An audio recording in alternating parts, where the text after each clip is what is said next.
Monday, June 29th, and you're watching The Hammer Daily here on the Hammer Betting Network, presented by our good friends over at FanDuel. I'm your host today, Jay Cooper, alongside my producer for the next hour and a bit, Mike Bennett, working his way behind the boards. And we have a great show for you today. Reading the chat, shout out to TQ in here, bright and early before the show even starts, congratulating us Canadians on a big W in the round of 32. We beat South Africa. Great day for the nation of Canada.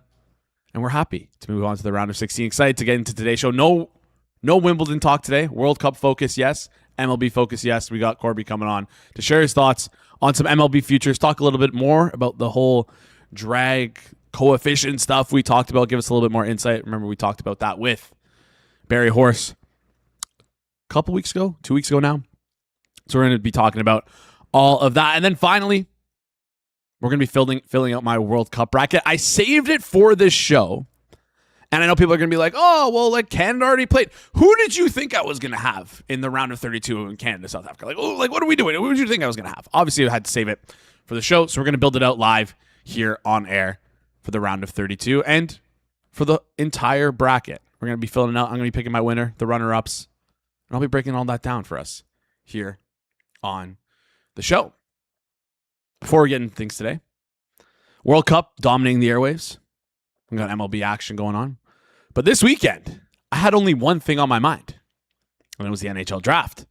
First of all, we had one heck of a sweat on Caleb Malhotra, but he came home third overall. Thank you very much. I told you guys here on Friday, I am worried about this team, but I don't care. I think it's Malhotra, and I think I was right. And I also think the Canucks were right. You should never really punish the kid because you hired his dad. Don't punish the kid for something he can't control. If you're Manny Malhotra, you should not have taken that job if it was going to punish. If it was going to mean your kid was going to be drafted later in the draft. I truly believe that. Thought Caleb Malhotra was the best center in the draft. That's part of the reason why we liked it there. Chase Reed ends up tumbling. So we had a great look there. And then Dubas saves us with the Ruck twins. Drafts the first Ruck. I don't know if it was Liam or Marcus. I don't know which one it was. One of the Rucks at around pick 20. Then finished it off at around pick, I think it was 39 or 40 in the second round, taking the other Ruck brother. And that plus 900 comes home. I believe it was plus 850, plus 800-ish we talked about on Friday.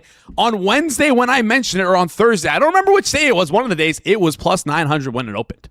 And we got an absolute banger coming home. That wasn't the only thing that was on my mind during the NHL Draft, though. Of course, my Leafs win the first overall pick. We get Gavin McKenna, absolute stud. And I'm sure you guys were watching the World Cup. But I am sorry if you were watching the NHL Draft, because the NHL, I don't know how they do it. I don't know why they do it, but they just manage to fuck up everything that they lay their hands on. I don't know why. I don't know how, but they just mess everything up.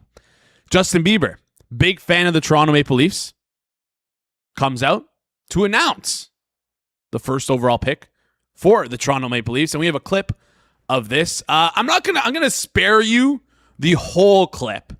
And I actually don't mind Justin Bieber coming out and making a pick for the Leafs. We see it happen all the time in the NFL. They actually did it for the first round in the NHL this year, where they picked a representative for each team to announce draft pick. I like that. I think that's very fun. Get some fans of the team, get some other athletes in the city to do so. But the way that they went about it with Bieber was just so weird. He did like this weird long walk. What's up, everybody? How's it going? Hey. Okay, whatever. It's a little awkward. It's fine. Where do I stand? Okay. I don't mind that part. It's fine. It was awkward. It was weird. The part I have a problem with is in this clip right here, and we'll bring it up. Justin Bieber walks on the stage.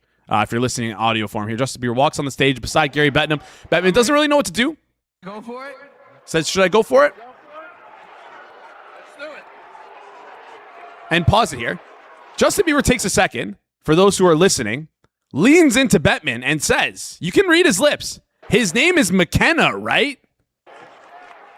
And then Mr. McKenna, we would like to draft you to the Toronto Maple Leafs. Bettman says yes. Then he says, Mr. McKenna, we would like to draft you to the Maple Leafs. And when I watched that, I cringed. I really cringed. And I tweeted out, this is the worst thing I've ever seen in my entire life. And people are saying, why is it so bad? Relax. You're over. No. You stole the moment. The NHL, you stole that moment from Gavin McKenna. You stole that moment from Penn State, who spent $1 million to have this guy come play for him in NIL money. All you had to do was hand him a cue card. It says, in the 2026, for the first overall pick in the 2026 NHL entry draft, the Toronto Maple Leafs would like to select from the Penn State Nittany Lions, Gavin McKenna. That's all it took. That's all you guys had to do. But you managed to fuck it up. You fucked it up for us, Leafs fans. You fucked it up for the audience at home who don't really care about the Leafs.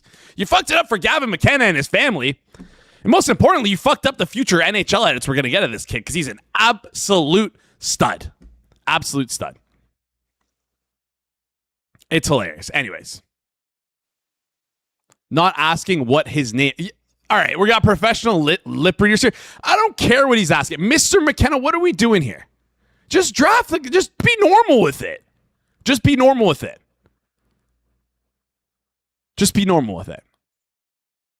We got professional lip readers in the chat saying, he said, is Mr. McKenna all right? I listen, I watched that. I disagree. I don't know how you guys came to that conclusion. You guys better keep clicking Jaguars to win the Super Bowl. Anyways, let's get into today's show. First guest, coming back from vacation. Haven't talked to him since... I talked to him after he got married, but I haven't talked to him since his honeymoon. He's back now. Back in the swing of things. Ready to talk some World Cup. Ready to talk some baseball. Corbie, welcome back. How's it going? What up, boys? It's been a minute. Can you hear me? Yeah, you're good. We missed you. Sick. Right as you were rambling about the NHL draft, it said that I no longer had microphone access. I'm blurry, but I see myself fine. So don't blame me for all the internal issues. What is going on here? I look fine on my side. Am I blurry as hell on yours? Well, it's all good. Yeah, it'll work itself out. Yeah, it's just another day that I'm just shocked that you can be such a fan of the most random stuff. So glad to hear that there are people that watch the NHL draft. I was unaware until today. And yeah, the only thing I knew about any of that was I do know who Justin Bieber is. So okay, caught a stray there. Yeah, well, there you go. Don't like listen. You heard the clip. Wasn't it like a little weird? Isn't it just as simple as handing? Am I out of line here? Am I out of pocket? Am I old man yelling at clouds? I like the tradition of 2026 draft, #1 overall pick, team, name, done. That's it. Like, am I out of line here? I would say for your age, it's pretty old man at clouds. Yeah, for sure. I don't think it's that big of a deal. Hey, I respect Mikey in the back trying to get this figured out. I don't know. Hey, listen, chat or anybody watching this, on my end, I see myself right above this. I am as clear as can be. So don't know what's happening there, but yeah, Jason, I would say that this is relative scope. Like if you were 50, you're like, who is this Justin Bieber guy, and why is he trying to take them off? I would get it, but I would say relative age, yeah, it's a bit it's a hot take for sure. What do you think about like the NBA draft? They have like fireworks basically. Do you think that is ruining the moment for the player? Or like, no, I just think it's like, Mr. McKenna, we want to draft you. Not even like the Leafs select Gavin McKenna. Like, Mr. McKenna, we want to draft you. Just like hand him a cue card, give him a prompter, give him something. Yeah. I would say I definitely get your point, but at the same time, like Justin Bieber is an icon to the city, I guess you could say. So it's probably pretty cool that like that. Like imagine if you're getting drafted and LeBron James was like, "Hey, Jason, come on." I wouldn't care what he said. It wouldn't matter what he said. I would just be ready to go. Fair. To give you some context, though, McKenna is not from Toronto. He's from the Yukon Territories. Do you know where that is on a map? Did you say No, I don't. I don't know anything about Canada. Sorry, I'm talking to the producers in the back and trying to get adjusted over here so you can see me well. You're good. Anyways. No, I do not know anything about Canada. I just know that if you were to become part of the U.S., it would be the best thing to happen to Canada. Because then, Jason, we could rock with what I'll transition, because it was going to be a rough transition if I didn't figure out something here, into what is probably the best soccer story there is, the U.S. of A. I was told not to play Toby Keith, so I won't. I was told to shut down my Claude in the background, so I did. But I'm here to tell you, Jason, I told you we could talk about soccer, and it was for one reason and one reason only, and that is because I don't know anything about soccer. But one thing I do know about this show is I'm American, and you're not, and we need to have a bet on this because I'm trying to watch it for some reason. And, Okay. And I'm looking for it. I don't know anything that's happened. You asked my opinion on I don't know.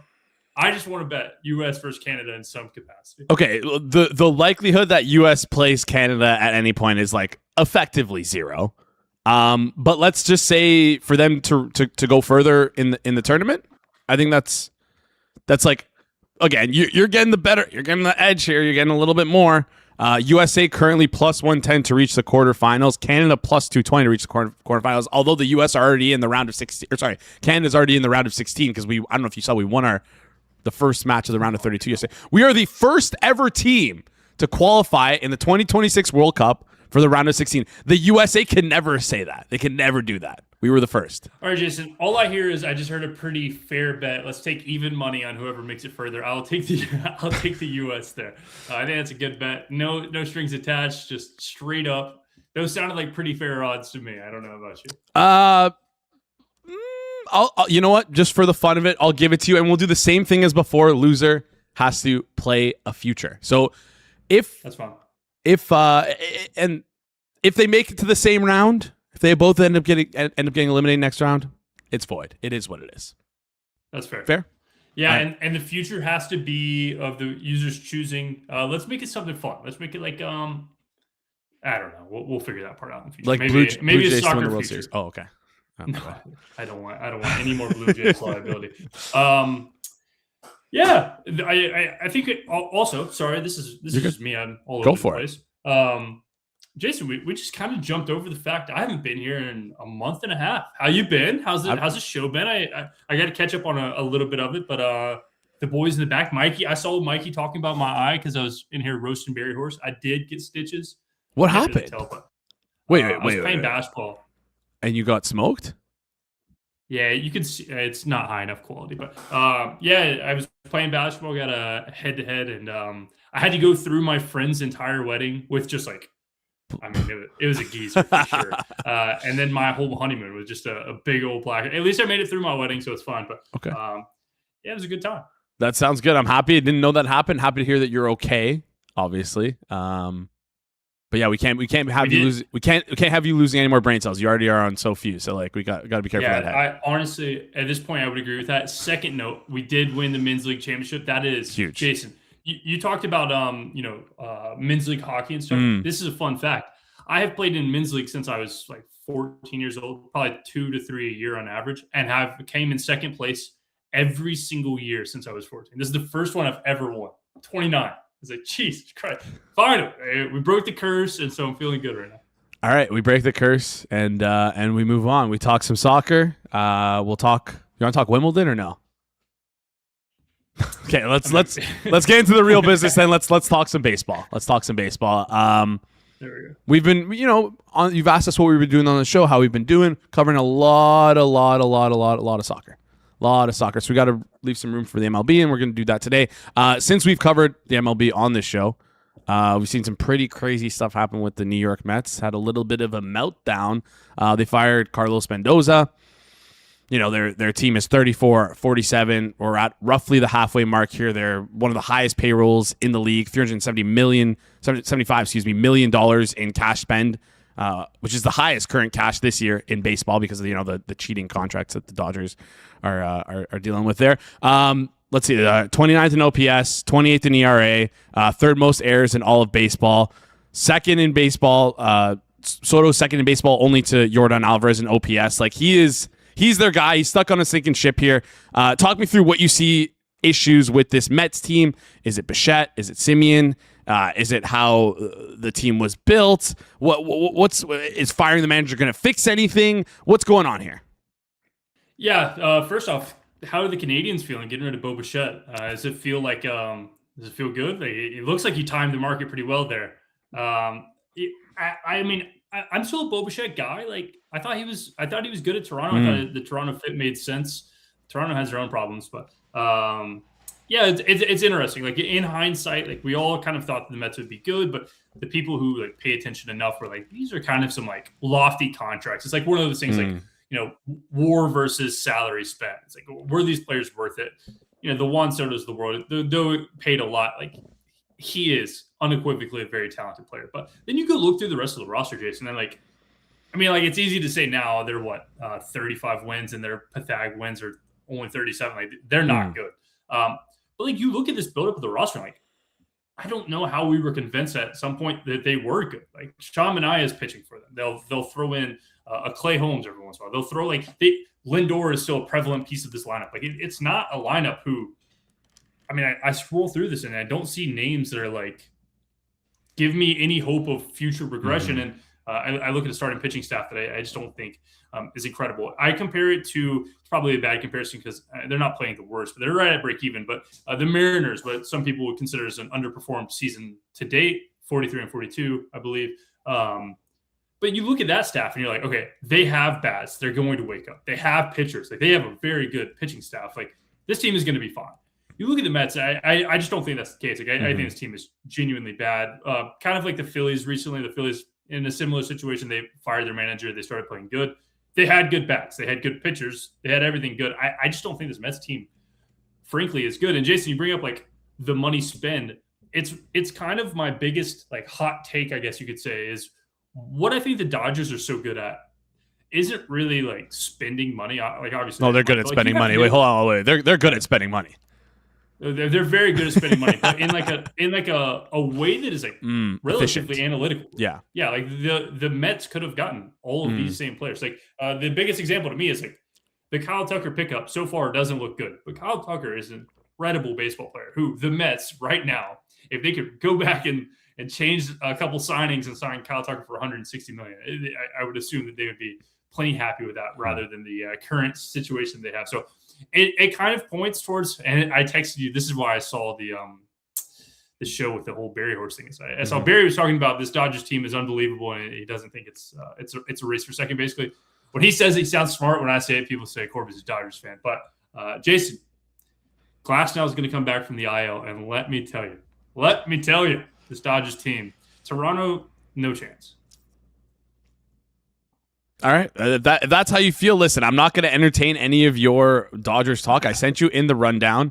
I actually took it out of the rundown. I wrote Futures talk, which we're going to talk about in a bit. I forgot to mention no Dodgers talk, which you're banned for talking Dodgers here on the show. Before we move off the Mets, though, quickly, I want to ask you this question. Maybe this is like a crazy question because it's only year 2 of a 15 contract here for Juan Soto, but like the position that this team is in, like the Mets are kind of in a shit spot. Let's say it. Let's call it how it is. They're not in a great spot. Don't really know how they're going to be able to compete. I don't know if it's just throwing more money at it fixes anything. But like, do you consider even like moving Juan Soto to try and like get out of this like situation? Like, what do you think Steve Cohen should be doing in this situation? Yeah, it's tough because I guess the question would become, what do you do with who wants Juan Soto? Like the contract that was paid is like what are you going to do? Trade Shohei Ohtani? You're not going to find a cap relative trade acquisition that makes a lot of sense. So you're going to have some kind of like crazy build out. And I just don't think any team would entertain the idea. Ultimately, I don't think Juan Soto's been bad. Like I'm looking at a 307 expected batting average. Slugs look great. Not really striking out. He has a higher walk than strikeout rate. Like, he looks fine. I understand that is where all of the cap is, but if you've watched the Mets at all, you understand that like cap's not really their issue. So I don't think this is a Juan Soto issue. I think it's a bigger issue here. All right. Before we head over to the next topic here, Mets Jays play tonight. Bichette returns to Toronto. Anything you like in terms of this game? Anything you like here? Totals at 8.5, juice towards the over. Jays minus 124 on the money line. Talk us through. Yeah, I'm a big Trey Savage here. I don't think it's a hot take to say he is one of the more fun pitchers to watch in baseball. I bet he gets Savage Rookie of the Year when he I believe it was his first start back. He has looked kind of rough, and you have to kind of like in the Rookie of the Year race, especially when you're like year 2, it's kind of hard to face that. Like it doesn't feel like you're a rookie. Like you've been here, people know your name. It's not some precedence that like you're going to get the fan vote because they've heard Trey Savage have the rookie. I believe it's the rookie record for strikeouts in a playoff game, strikeouts in all of these situations. So like it doesn't feel like he's a rookie. So I probably burned money there, but ultimately I wanted some way of taking a a flyer on Trey Savage to be just this dominant pitcher. I think that he can be a pretty easy starting pitcher too for this lineup. So don't mind you Savage. So ultimately would lean towards the Blue Jays. I believe I bet an under pretty small this morning. Don't have the number in front of me, but I think I bet the under this morning. Yeah, under right now is 8.5 minus 104. Let's over and talk about. I don't know if we can lump in the issues that Vladdy's been having into this conversation, but maybe we can't hear with this conversation. It should be helping Vladdy. Anyways, last week, 2 weeks ago, we talked about drag coefficient and how drag has been dropping in the MLB, which is good for batters. And I read recently that 0.01 in drag equals to about 5 feet of carry on a 100-mile-per-hour exit velocity ball. So if you're hitting the ball hard, you're getting more distance here with drag. Yeah, I'm doing my research. Talk me through how you're adjusting with drag, because we've been keeping track of it. It doesn't continue to drop, but it's at the same level that it was when there was that crazy year that I believe Barry Horse, the term he used, bloop single hitters were dick slapping the ball and hitting home runs. So yeah, talk me through the drag. Yeah, so a few things. First off, I don't think Vladdy has been as bad as people give. He's hit the ball hard. He has taken his walks. He hasn't struck out a ton. All of the numbers wouldn't show up. I think he's due for some really solid regression. So it's one of those things where the average person would be like, we got to get rid of this guy. I never too high, never too low. Do I think that he is the best batter in baseball? No. Do I think he is as bad as he's looked as of late? Probably not. Maybe I'm wrong. So Vladdy, I'm not too worried about. I don't know, Jason over there in your side of the world, the Walmart version of the U.S. I don't know if you guys are worried about Vladdy, but I do think that he'll be fine. I had to see if I could toss that in there.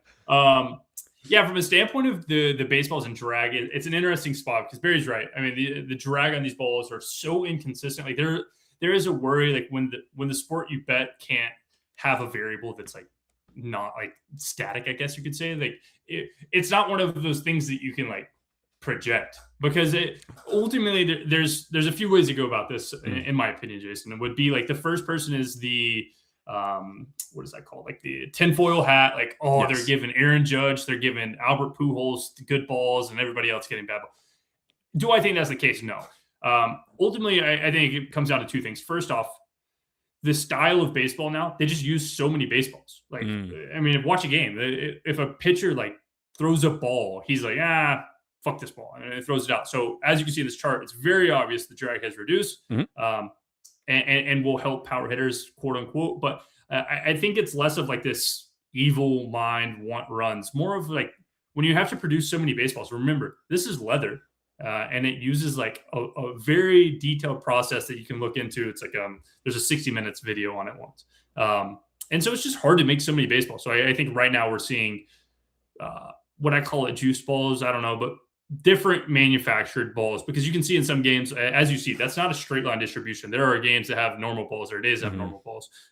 So really the only thing that I'm doing to change anything is I'm tracking drag game by game. If game one looks or this stadium seems as if the batch of balls that they might have in production right now are lower drag, then I'm noting that and making a small change to my number. I had one more thing on this, Jason, but I do not remember what it was. So I do know. One thing that I think people are confusing drag versus juice balls versus weather versus whatever is, I think ultimately pitchers are just throwing completely different. I think we talked about this, but the amount of spin rate, spinny stuff that's being thrown, it is not common at this point to see a pitcher whose primary pitch is a fastball. As you know, drag is just based off there's a lot of factors, but the most important one is the height of the seam of the baseball. So how do you make that have more impact? You spin the ball more. So a fastball or a changeup that has no spin is going to be less impacted by drag. And then something like a curveball or sweeper, or, a Paulskin splinter, those are going to have more impact. So though I think the balls are slightly different, I think that a lot of it is due, and I did an article about this. You can find it if you just search, I think just search drag on my Twitter. But I think a lot of it's due to the pitches that are being thrown. There was a day earlier this year. Sorry, I'm going on a tangent. You're good. There's a day earlier this year that the average ball was 8 foot shorter than expectation or longer than expectation. People were were these like what was going on, where the ball's juiced just on, insert date, let's call it June 9th. And a pretty fast analysis will show that every home run that was longer was like on some kind of off-speed pitch. It was just like had less spin rate. So I think spin rate has a lot to do with it. There are factors that drag in adds spin rate, but ultimately I don't think it's a binary yes or no. It's just an in-between of like, I don't think the way that we calculate this as a public is correct. All right. Appreciate the little insight there on drag because I can't share any of that information. I have no idea exactly how this stuff works. I just know very surface level stuff as I'm trying to learn more and more about this because Jason, I'll give a hot take about this. Give it to me. And people could use this like for betting instances, but okay. This is like a hot take because it's so obvious that like there should not be an edge in this. But I'm still in the camp that I think that this Kansas City Royals Stadium has a current park factor, like the number that you're seeing on every prop, like a derivative drop down from prop factor. So you can imagine like totals, hits allowed, home runs, all of this stuff is a number that's way too low. And given that it's coming summer, like I think that there is a lot of value in like not blindly, but like overs in like home runs, any kind of run production at Kansas City. Obviously, if these balls are becoming juiced, that helps my thesis a ton. But they made stadium renovations this year or over the summer that like very obviously should help hitting. It hasn't at all, and I believe that the park factor is like lower than last year, just like as a general consensus number. It makes from a standpoint of like actual park factor makes no sense. And I find myself betting overs in Kansas City a lot. So use that how you will. I do think if you're liking to bet like home runs or any kind of like FanDuel, shout out to the show. Dinger Tuesdays, I think games in Kansas City probably help a lot. Dinger Tuesday bangers for games in Kansas City. I'll have to remember that for tomorrow. Before we head out here, any picks that you want to share for today's games, and then we'll run into some futures as well. Yeah, I bet this White Sox Orioles over. I believe I got a 9. I see FanDuel 9.5 plus 100. I would be curious what the 9 is. I lay a juicy 9, like minus. It's not going to be, but like minus 18 would be preferable there. First game of the day, Jason. How much more fun can you have? I could give you the reason as to why, but that's less fun. I get to watch the division-leading White Sox play the Orioles at. For some reason, I have my computer in Mountain Time right now, so I'm going to tell you it's 4:36 Mountain Time. That's not the time zone I'm in. I don't know why this case, but White Sox Orioles played the over 9 there. I believe I got minus 12 this morning, so like that over a lot. Maybe because it's the juice balls, Jason. Maybe it's because I just don't like the Orioles. You tell me. I'm not sure. All right, we're taking the over in this one, White Sox and Orioles. Also, I got to ask you about this next time you're on. They have lasers and moonshot props. Players to hit a moonshot, which is a home run of 420 feet or longer. Laser is a home run 105 plus miles per hour. I assume that's for exit velocity. Exit velocity 105 and 110 plus miles per hour. One last thing, other than the Orioles and the White Sox over at 9.5 plus 100 on FanDuel, any futures you're looking at? Any futures you like? Yeah, I'm scrolling through this. Man, I look at this rookie of the year market for the AL, and I'm not convinced that the top is correct. Minus 185 like makes it feel like this is pretty much locked up relative price for it being end of June, but I don't know. There's a lot of middle of the pack guys I think could make a pretty fun run. Off the top, I don't have a name, and I don't want to try to say a name because then I'm held to a prop. But I will say, like, when I look at my number, I don't have anyone as a substantial favorite. So I'm pretty off there. Then the second thing, and this would just be like I guess a theory based. I come in today on a hot Monday without very much to go with, Jason. So we go back to the theory well, and that would be the NL MVP of 2026, Shohei Ohtani minus 4,000. And I want to bring up a point that when this season started, Shohei Ohtani was plus 150. And I maxed out every account with that. And people are like, oh, you have to sit for 6 months on plus 150. That sounds awful.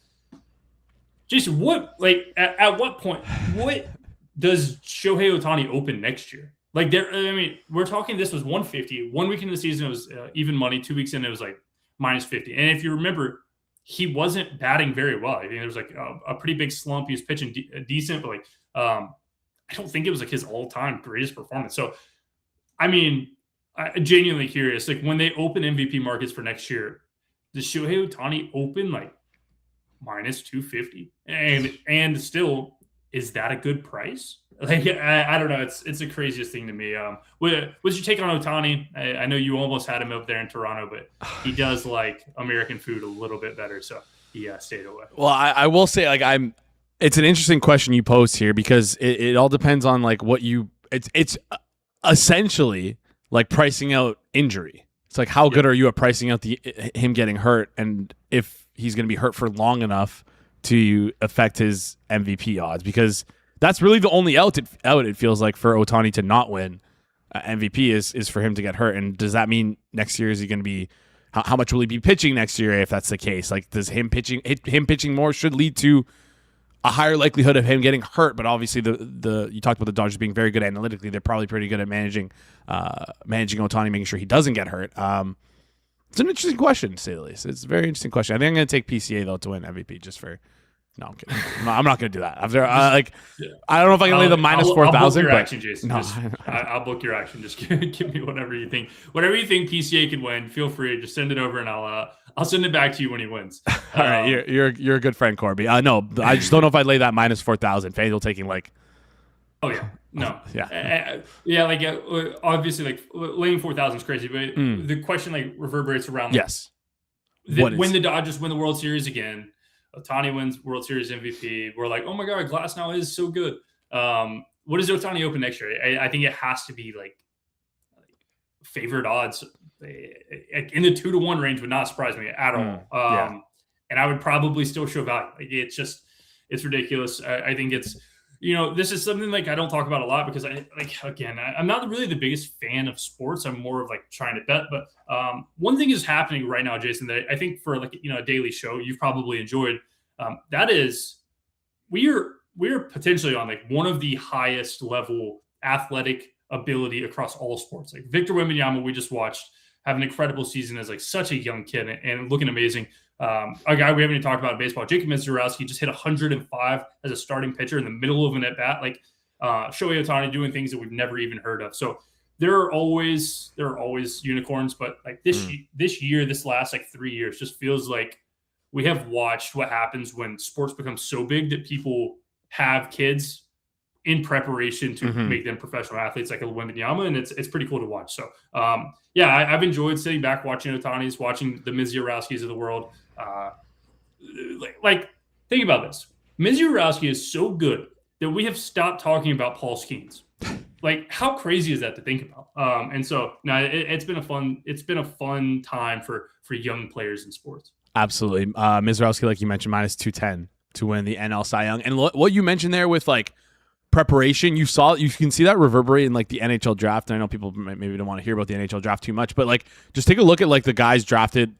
If you just look at the top 20 players over the last 5-10 years, we've seen a clear adjustment that like it's all size now, because before a lot of people, there was a little bit of a bias towards size and the size didn't have the skill. Now all the players coming up in the NHL, they're all big and they have skill. So the NHL is like valuing the size because there's so much preparation that goes into these athletes growing up that they all have like some baseline level of skill. And now you combine that with crazy physical attributes like size and weight. There's a guy drafted who's 7 feet tall in the NHL draft, if you could believe that. I don't know how you skate when you're 7 feet tall, but it's going to be interesting to see. Sports are just getting better.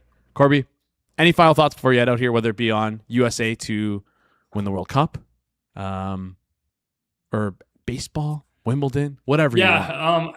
Actually, Jason, I'll spin this another way, and I'll ask you because I don't know the exact stat, but I did see I have this like weird part of my brain where I just enjoy seeing stats that are like so unbelievable that, the Barry Bonds stats of the world, they're always so crazy. Like if you combined any two players in baseball history, they wouldn't have more MVPs than Barry Bonds. It's just fun stats like that.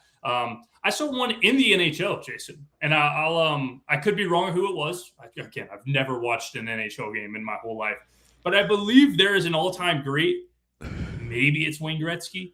Who it was a chart, and it was goals based off age, and it was like everyone kind of fits into this distribution. Like the top 1% are like at 35, they have I don't know how many goals 35-year-olds score, and then this guy, we'll call Wayne Gretzky, I don't know, was just so far away that it was like, shout out to you. And so, like, no, I don't know anything about the NHL, but I do need you once a month, Jason, to start sending me just some good NHL facts. I need to work on some facts there, because I do know you bring up height, and it's the reason I thought of it.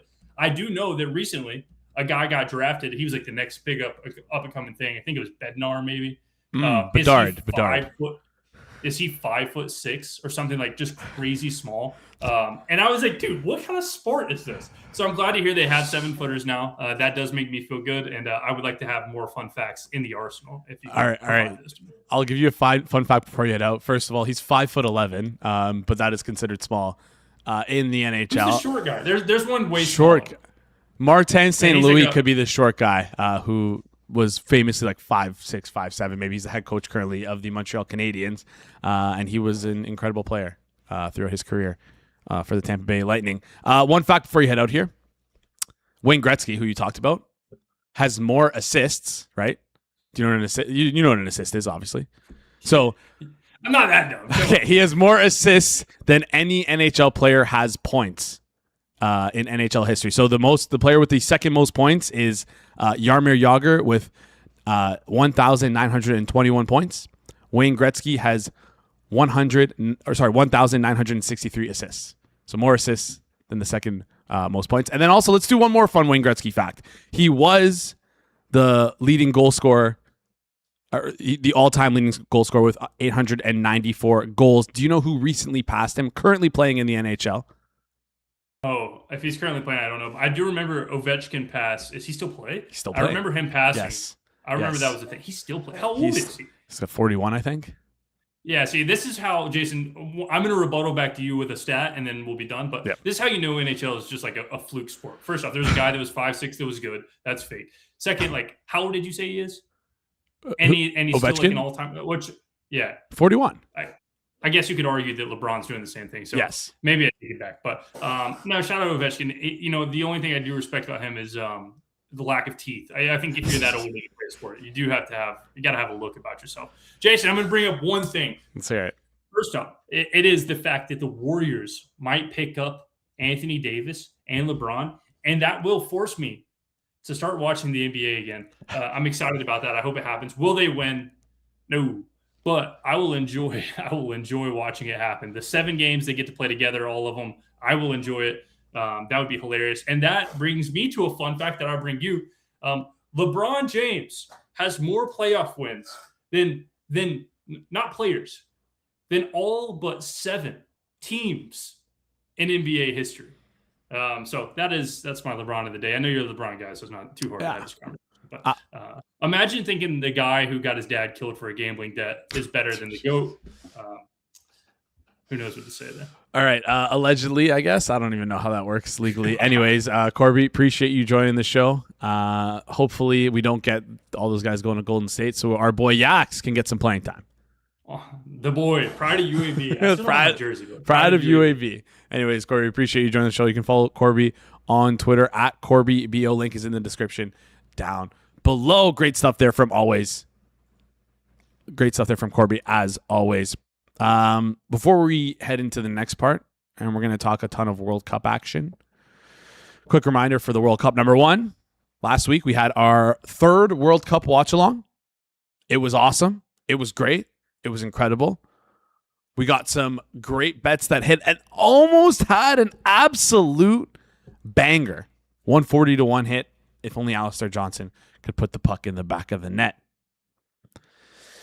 Don't worry if you missed out, though. We got tons more watch-alongs coming your way. France, Sweden, tomorrow, 4:50 p.m. Eastern Time. Here on the channel, game is live at 5. We are live 4:50 p.m. Eastern Time. Same format. We're giving out bets to sweat throughout the entire game. I'll be hosting. We got special guests. Join us right here, Hammer HQ YouTube channel. Click the subscribe button and ring that notification bell to be notified right when we go live. Flip over. Leaderboard. Let's bring it up. No leaderboard today. All right, G-Stack George is the leader. Just quick update on how things are going. We're still doing pretty well. I got absolutely cooked on the Australia-Algeria under a half. Should just taking the draw. Got a little greedy. Let's flip over for the picks for today to get to you guys. We got Brazil, Japan under 8.5 corners at 90 minutes. So quickly, FanDuel has some markets that are including extra time. So just be aware when you're betting this stuff. There's a little I button beside the said market. It'll let you know. But FanDuel's doing something that I think is pretty cool, that you can bet stuff, including extra time. A lot of soccer props and soccer bets, including the three-way money line at most sportsbooks, are only 90 minutes. That's why you see a two advance market at all these sportsbooks, because the three-way money line is only for the 90 minutes. Well, FanDuel has tons of other markets that are 90 minutes and including extra time. So just be aware of that stuff. It's listed on the on our pick sheet right here. It's listed in the sportsbook. Just look at it. What they're doing is pretty freaking awesome. So keep an eye out for that. Anyways, let's get into Rob's pick first. Brazil, Japan, under 8.5 corners. That's within the first 90 minutes. And also, for those who don't know, that includes stoppage time as well. Just if it goes into extras, that's when it stops counting, essentially. Brazil, Japan for Alex Moretto. He's taking both teams to score, including extra time, at minus 106. G-Stack George is taking Netherlands to advance at minus 162. Goon is on Germany and Paraguay under 2.5 in the game. And that one includes extra time plus 152. I'm taking Paraguay first half team total under the half goal at minus 330. Jacob is taking Netherlands minus 1.5. And he's taking that within 90 minutes. He's going to need Netherlands to win by at least 2 within 90 minutes. And he's going for plus 430 here. Jacob's been hitting some plus money bangers. I love that he's going for the big swing here. TA is taking Japan plus the half, including extra time.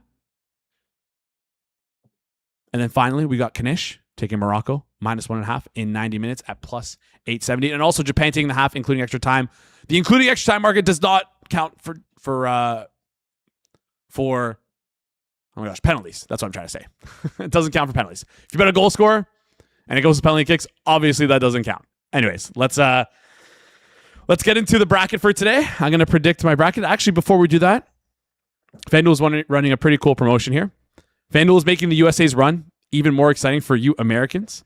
With every match, every goal, and every step toward the knockout stage, there's more on the line than ever. And now, new customers can bet just $1 and get $250 in cash if USA reaches the round of 16. Yes, you heard me right. If USA reaches the round of 16, you get $250 in cash. Bet $1, get $250 in cash if USA advances. The road to the round of 16 is heating up, and now's the perfect time to get in on the action with FanDuel. Whether you're betting match winners, goal scorers, or same-game parlays, FanDuel has you covered. Visit FanDuel.com/forwardprogress to get started and back the USA's run. That's FanDuel.com/forwardprogress to get started. Must be 21 plus and present in select states. For Kansas affiliates, Kansas, Oklahoma, 18 plus present in DC, Kentucky, or Wyoming. Opt-in required. Must wager in designated offer market. Max wager $25. Restrictions apply. See full terms at sportsbook.fanduel.com. Gambling problem? Call 1-800-GAMBLER. 1-800-MY-RESET. Call 1-888-789-7777. Visit ccpg.org/chat in Connecticut. Visit mdgamblinghelp.org Maryland. Visit gamblinghelpline.ma.org. Call 1-800-327-5050. In Massachusetts, call 1-877-8-HOPE-NY or text HOPE-NY in New York. Call 1-877-770-7867 in Louisiana. All right, we got to get through this one quickly. Right after this, circle back live on the Circles Off YouTube channel. Myself, Rob, Jacob, Jeff. We got a banger lineup of topics today. You're going to want to tune in to that. All right. Let us predict my bracket here. I'm ready for this one.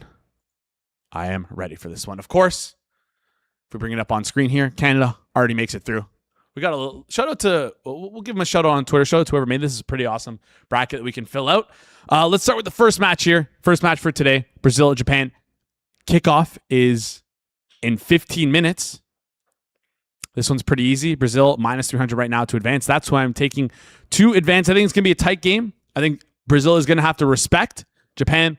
But overall, I think Brazil is a stronger team than Japan. Brazil wins. I'm going to guess roughly 2-0 here. My hand was hovering Japan. I'm not too high on these Brazilians, but I don't think Japan is great either. So just Brazilian has much more class. Vinny's probably going to pot 2 for them with the brace. 2-0 win for Brazil. Here, next game we got today, 4:30 or 5 p.m. Eastern time. I forget what time it is. Anyways, Germany versus Paraguay. Paraguay has been awful this tournament. I don't think they've really been that good. I'm not too high on Germany either, even though their trio of attackers, Musiala, Wirtz, and Havertz, have looked good. Undav has been a great sub for them coming off the bench. They are missing Schlotterbeck for the rest of the tournament. But again, Paraguay, just nowhere near the class of Germany. So I'm taking Germany here, but I don't really love this Germany team, and that is for some foreshadowing for us. We got Netherlands and Morocco to close out today's slate. I'm taking Morocco here, guys. I really like Morocco. Netherlands have conceded in every single match they play. They can score. They have Somerville, Gakpo. Probably seems to provide a quality for them up front with the change. Seems like they've finally figured out their attacking three. The team is very strong in Netherlands, but a little bit weak defensively. And I think maybe Morocco they deserve a ton of credit for their 2022 run and how great their defensive structure was. But maybe we're underplaying how great their offense has been. Sabari has been very, very impressive, scoring in all 3 games so far. I like Morocco as a dog. I think they're going to attack with width, and I think they're going to beat the Netherlands here. Sorry, George. Bye-bye to your Dutch. Tomorrow, we got Ivory Coast at Norway. This one's a tough one for me, but I'm going to take Norway here. Norway minus 190 right now to advance to the next round on FanDuel. This Ivory Coast team has just been very, very solid. Very, very solid defensively. Tons of young quality all over the field, including Diomande and Cristiano. I forget how to pronounce his name. That guy in the midfield is going to be incredible. People are going to be talking a lot about him in the future. He plays in the Turkish league right now, and I'm sure tons of teams are lining up to sign him as well. Like I said, this Ivory Coast team, strong defensively, but man, Norway is a heck of a powerhouse. Holland, he's going to break through. He's going to break down this Ivory Coast team, and I just don't think they have the goals to keep up with Ivory Coast doesn't have the goals to keep up with Norway here. I think it's like a 3-2, 3-1 game for Norway. Norway advances into the next round. Up next, we got France, Sweden. Not too much to talk about here. Sweden is so weak defensively, so open. They'll maybe pot 1. They'll maybe pot 2 against France, but France is going to smoke them and win in a landslide here. We're taking France to advance to the next round. Mexico versus Ecuador. This is a very tough one for myself. Ecuador, a lot of people like them as a dark horse. They have to go into Mexico, win at the Azteca, which seems like impossible to do. Albeit none of the XG models have anything to back up the home field advantage here for Mexico, but they just seem to win. I like Ecuador. I think they've been a fun story in the tournament. It's on a razor's edge for me, and I'm going back and forth here. You know what?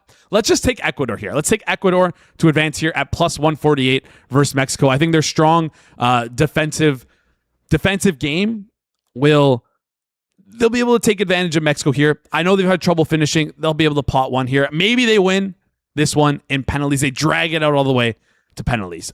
England versus Congo, the next match.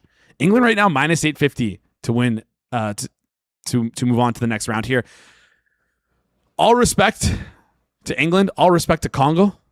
I think England's a little overrated. I think Congo is a little underrated. We talked about throughout the tournament how these African teams have done very, very well. I think England will be on a little bit nervous.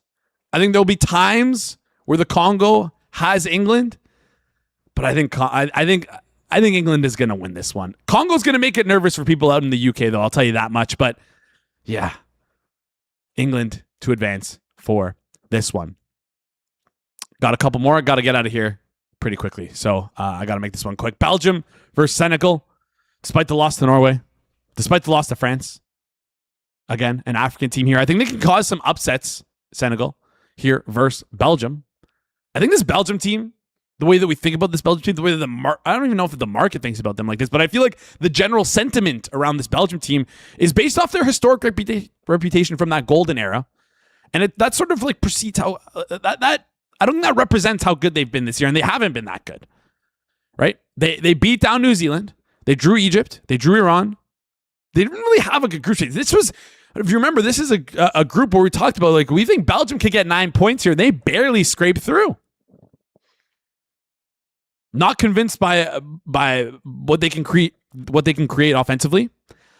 I'm going to take the upset here. Senegal plus 134. I'm taking the dog in this one. Senegal to advance to the next round. USA versus Bosnia. I could have a little bit of fun. Troll our American audience here, but Pochball looks so damn good. I genuinely think the US team is like the team that has overperformed expectations the most on the tournament. Small thing behind the scenes that Pochettino has done. He's framing this US team as the underdog, even though they're minus 750 to advance right now. He wants the U.S. to think they're underdogs. He's referencing the Miracle on Ice story to give them motivation. Love what Poch is doing, flipping the script for this U.S. team. I think the U.S. beats Bosnia pretty handedly here. Spain versus Austria. I don't know how much we can cover this. Austria, Algeria, there was tons of nonsense there. Back and forth. Austria almost had a better draw with that last-minute Algeria goal, but they decided to tie it up here. It's Spain. Spain's just starting to get a roll in this tournament. There's no one else to click other than Spain in this one. They're minus 1,200 to advance to the next round. Portugal versus Croatia. This one is a little bit fun here because Croatia didn't really seem to look too good in the group stage. I don't think they're that good. But we've seen them cause havoc. 2018, they made it as finalists. 2022, they made it as semifinalists. This team heavily relies on Modric, but I think there is quality around Modric. And I think that could lead them stealing the game against Portugal. Yes, you heard me right. I am taking Croatia to upset Portugal in this one. And obviously, this midfield of Portugal is incredible.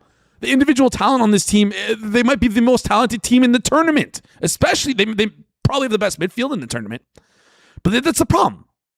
They have good individuals. They just can't play as a team. And nothing I've seen this tournament has shown me that this midfield can play cohesively and play together as their team. Say what you want about Ronaldo. Yes, he has been messy. Yes, he's maybe clogged up the attack. But who comes in for Ronaldo? Has this team, like, who's going to come in and improve the situation here? I don't think there's much this team can do. I think they lack the cohesion. I think Croatia, with their structure in Toronto, in our backyard, upsets Portugal here. I think that's the biggest upset I have on the board. A couple more games in the round of 32. Algeria versus Switzerland. The Switzerland team has looked really good with Manzambi starting for them.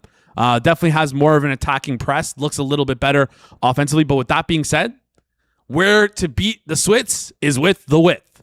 And I think Algeria is the perfect team to expose the Switzerland's width. They have quality on their wings. So I'm going to be taking Algeria in this one. Algeria plus 170 to advance. That's what I'm going with here. Australia versus Egypt. I feel like this game is like not very interesting. This is probably like the worst game of the round of 32.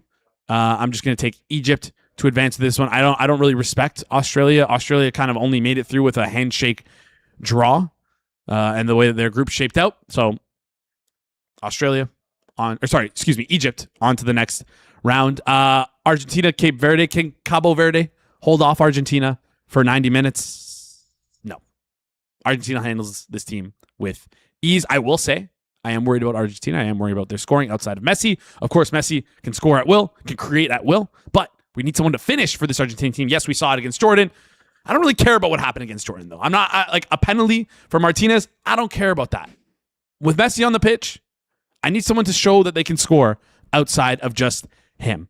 And it's not an issue of creation. It's definitely not an issue of creation.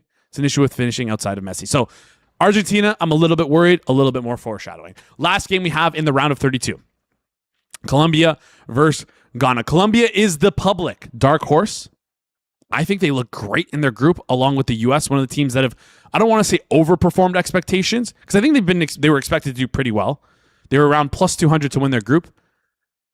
They've looked really, really good. The one thing I'm concerned about with this group, though, man, Luis Suarez does not look good at striker. They switched it up. They had Cordoba starting the last match at striker for Colombia. And I'm not talking about the biter Luis Suarez. I'm talking about the Colombian Luis Suarez. Little worried about that with Colombia, but I don't think it's going to affect them versus this Ghana team. I think Colombia handles them with ease. Again, Colombia minus 500 to advance. So we got the round of 32 settled. Moving on to the round of 16, we'll just kind of go rapid fire here. The first match 89, we got Germany versus France. France is just simply a better team than Germany. I'm taking France to advance. Tough draw for Germany. I think they had a chance to go relatively far. I didn't think they had a chance to win it. But if they upset Germany here, if Germany upsets France here, they do have a very, very light path to the finals. Maybe they'll get Spain. We will see.